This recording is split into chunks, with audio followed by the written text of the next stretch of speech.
તહેવારો આપણા જીવનમાં તાજગી અને ઉમંગ લાવે છે. દરેક ધર્મના કેટલાક તહેવારો આપણી ધર્મ ભાવનાને પ્રોત્સાહન આપે છે. દરેક ધર્મના કેટલાક વિશિષ્ટ તહેવારો હોય છે. નાતાલ એ ખ્રિસ્તીઓનો મોટો તહેવાર છે.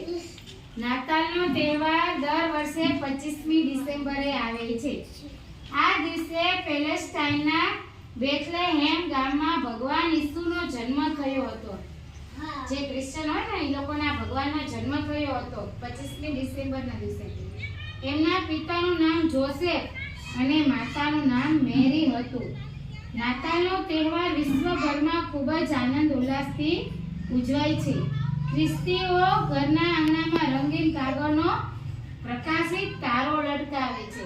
ક્રિશ્ચન લોકો હોય ને એ લોકો સ્ટાર ને એવું લગાવે. લાઈક આપણે કેમ દિવાળીમાં સિરીઝ બધું લગાવીએ છે ને, તો ક્રિશ્ચન લોકો સ્ટાર લગાવે. તે ઘરમાં ક્રિસમસ ટ્રીને શણગારે છે. તેઓ તેની આસપાસ અવનવી ભેટ મૂકે છે. બાળકો આ વૃક્ષની આસપાસ નૃત્ય કરે છે, ગીતો ગાય છે.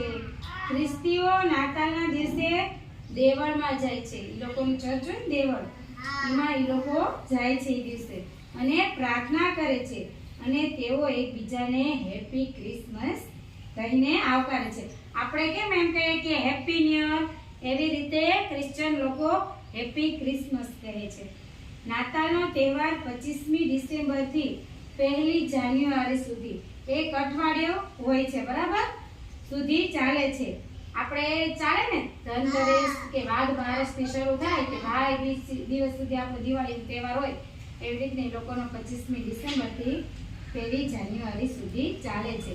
બાળકોને સાન્તા ક્લોઝ ખૂબ જ ગમે છે. કોને ગમે છે સાન્તા ક્લોઝ? અને એ સાન્તા ક્લોઝ બાળકોને અવનવી ભેટો આપીને શું કરે છે? રાજી રાજી કરી દે છે ને.